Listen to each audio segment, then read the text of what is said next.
They're in a much better position to deal with life's problems and get their lives back on the straight and narrow by going to a veterans court rather than a state penitentiary.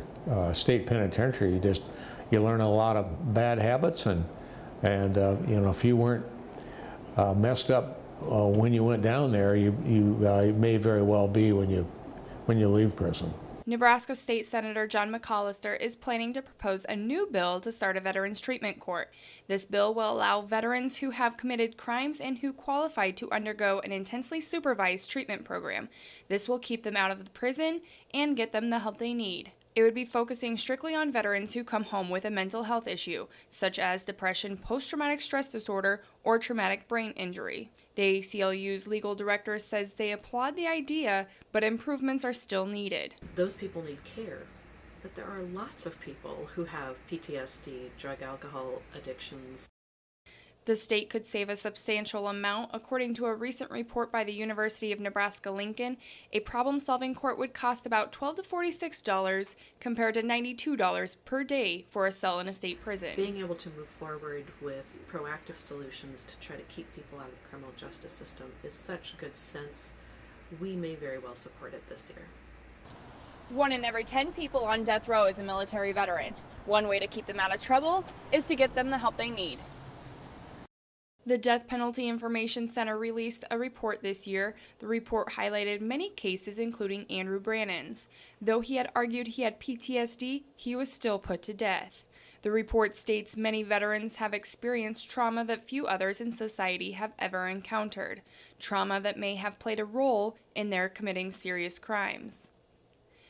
Many people, including Stan Krause, argue the court should consider all of this before they are sentenced. War does change people. I mean, it changes their mentality, it changes their mind. It also mentions that for many veterans currently on death row, their military service and any related mental illnesses were barely touched on as their lives were being weighed by judges and juries. It adds, even today, there are veterans on death row with PTSD that was unexplored at their trial or undervalued. A Marine Corps League vice president says we need to take care of our veterans and the PTSD they come home with.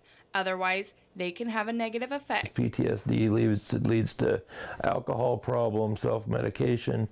Alcohol leads to a drug problem, and then it's a downhill slide from there. As a possible remedy, the report says attorneys in capital cases should educate prosecutors, defense attorneys, and judges about the effects of PTSD. The current goal is to get the vets off the street and into a stable home. Hello people, I love you. Be good to yourself and be kind to us. We're not criminals, we're just homeless. Officials from the Department of Housing and Urban Development have announced impressive progress in helping homeless veterans. The department has released its annual count, which estimates there are just under 48,000 veterans that are homeless. Those numbers show a decrease by more than 27,000 since 2010. The White House started a campaign to end veterans' homelessness. Michelle Obama has announced a target of ending homelessness for families, youth, and children by 2020. They saw their best friends fall in ambush or because of a suicide bomb. Some of them were left wondering why they were the ones who survived.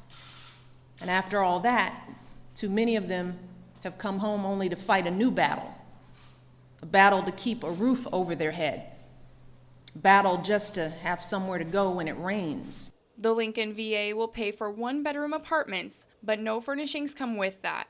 Corey Zeigenbein and the Marine Corps League said they try and help furnish apartments for these vets. To sit in an empty apartment all by yourself would be extremely lonely and heartbreaking, so we can't let that happen. For Star City News, I'm Heather Lancaster.